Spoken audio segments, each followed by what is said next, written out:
Glasses in session, and we're joined by Manny Navarro, the Athletic, talking Miami Hurricanes football. Give Manny a follow on X at Manny_Navarro. And Manny, as you know, it's been a busy offseason there in Coral Gables. Yes. They get Carson Beck in the offseason, who's had an up and down offseason so far there for Miami, but a lot of excitement. He's coming off of the injury. How do you expect him to fit into the Shannon Dawson offense that was so great last year with Cam Ward? Yeah, I don't know that he's going to put up the same numbers Cam Ward did. Miami was so strong at the receiver position with Xavier Restrepo and Jacoby George and guys that have been in a veteran system.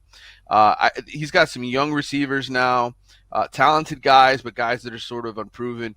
But his offensive line is super experienced, probably one of the best in the country. He's got two really good backs behind him, and Mark Fletcher and Jordan Lyle. So I expect more balance in this offense. Shannon Dawson obviously loves to throw the football. He always has. But I think at the same time, he's looking for whatever it is that works and puts up points. So Beck statistically probably won't come close to matching what Cam Ward did. But I still think this is a very good offense. I think this is a top 25 offense. They were number one in college football last year in scoring. I could see them averaging closer to 35, 34 points a game, running the ball, being a little bit more ball controlled. And with a really good defense, improving defense, I think this could be a really good team. You mentioned they have to replace a lot of production at a wide receiver. Who would be a guy or two that people should keep their eye on here for Miami? Who do you think could be Beck's favorite targets during the season? Yeah, one guy who's sort of an X factor to me in this offense is Elijah Loftton. He's a sophomore tight end who, in a lot of ways, is going to line up all over the field. You'll see him in the backfield. You'll see him catching balls out in the receiver slot. You'll see him lined up next to the offensive line in the tight end slot. He's going to be all over the field, sort of a do-it-all weapon. In a lot of ways, like Tyler Warren was, I think, for Penn State last year. I think he will be a guy who probably leads the team in touchdowns. In terms of receptions, I think you've either got JoJo Trader, who is the sophomore receiver, former top 50 recruit, or I think somebody like a Keelan Marion from BYU, who is play threat down the field. Those are the kind of guys that will lead the team in catches and yards. I think ultimately, though, Elijah Lofton will be the one everybody's talking about at the end of the season. Now, you mentioned it, Manny, that offense last year with Cam Ward was just so good. I mean, they were one of the best, if not the best, in college football. The defense obviously hurt them, though, in a bunch of those games. So that's the main focus this season. They bring in a new coordinator. They retool, go into the portal. What do you expect the defense to look like for Miami, and what were the positions that they really tried to key in on this offseason? Yeah, they hit the transfer portal really, really hard. They brought in 6 defensive backs between the winter and spring period. They've got one guy back who was a freshman All-American in O.J. Frederick, who did a fabulous job, started 9 games for them. He was their best cornerback in my mind last year, so he's back. But everybody else is brand new. Ethan O'Connor started 12 games at Washington State last year. He'll probably be another guy who's heavily involved there. The special guy is Xavier Lucas, who Miami plucked away from Wisconsin in the portal. Lucas is a guy that is 6'2", runs more than 22 miles an hour. He's got long arms. He's physical.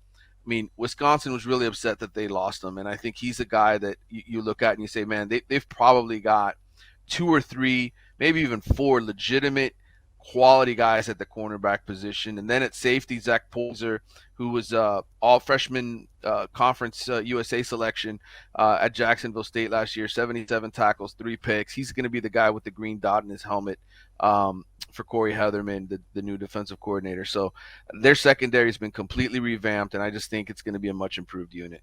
We're talking Miami Hurricanes with Manny Navarro, the Athletic. Give Manny a follow on X at Manny_Navarro. Man, let's talk about this schedule, man. Last year they had a big-time game right out of the jump against Florida in the Swamp. They looked great. This year, another big-time game out of the jump. That Week 1 matchup against Notre Dame, who was obviously in the title game last season. What do you expect in that Week 1 game against the Irish? And do you think that Miami can use some of that preparation, getting ready for that big game against the Gators, that they can use getting ready for this game to kick off the year?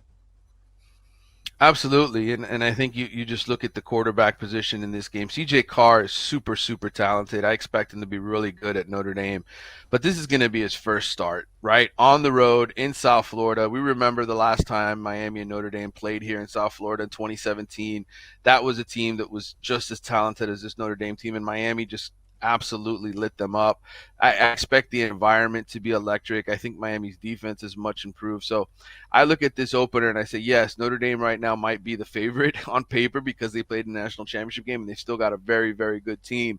But I think being at home in the opener, last year Miami had to go on the road at Gainesville, but Cam Ward was cool as a cucumber. I think Carson Beck, being the experienced guy who's won an SEC championship, played at Georgia, played in a lot of big games, I think that's going to be the difference in this game.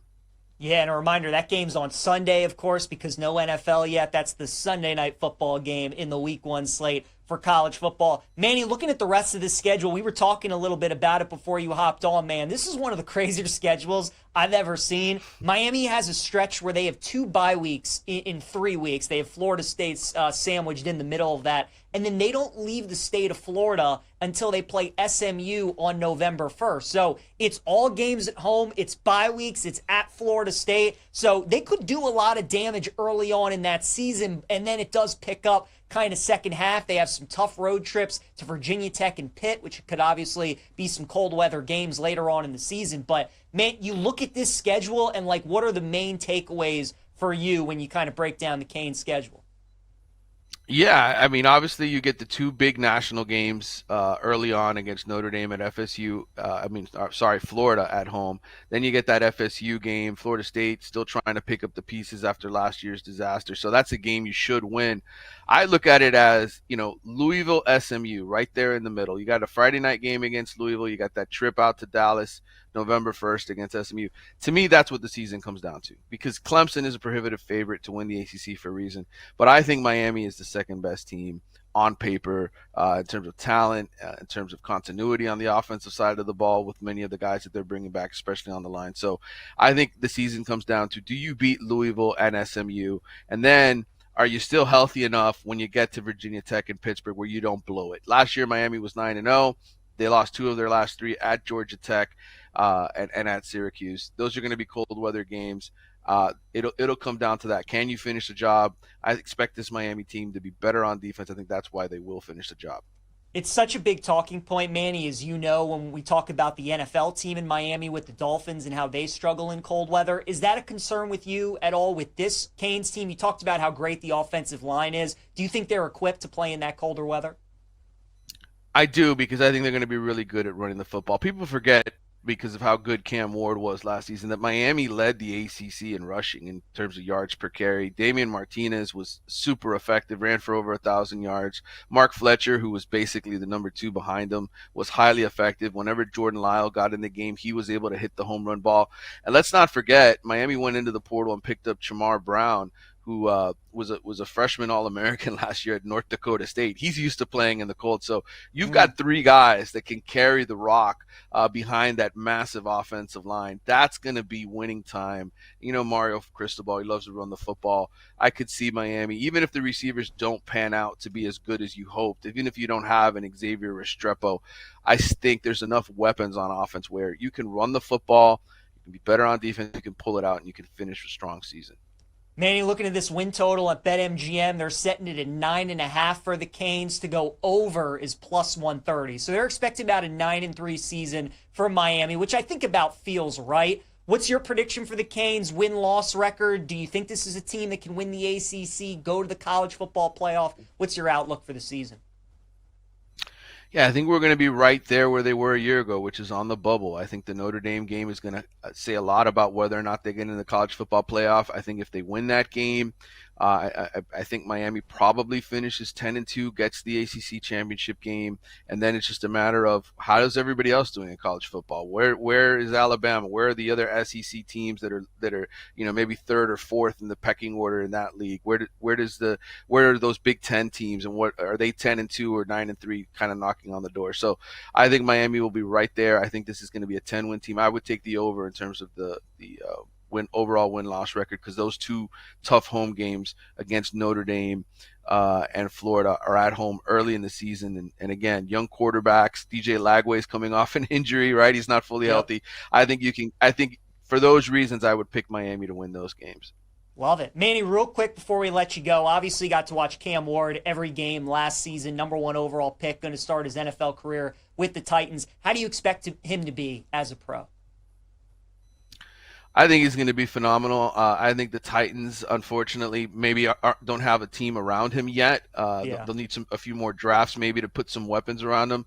But I think I look at Cam Ward and I look at a guy who has the potential to be a Pat Mahomes, where he makes these street yard type of plays where he's so comfortable with dealing with pressure, escaping the pressure, making plays on the run. He's got a gift, and really when you look at the best quarterbacks in the NFL these days, all of them could do it. The NFL MVP up there in Buffalo, what is he known for, right? He does the same stuff. I think Cam Ward is electric in that way, and really more than anything else, just the leadership quality, right? Which is what so many of these GMs are looking for, somebody who can come in and transform the locker room. He's got it. I think he's a special quarterback. Love it. Great stuff. As always, Manny Navarro, kind enough to join us at The Athletic, talking Miami Hurricanes football. Make sure you guys are following Manny on X, at Manny_Navarro. Manny, always great catching up with you, man. Know you're busy. Appreciate the time. Have a great season, and hope to talk to you again soon. Talk soon, guys. Take care.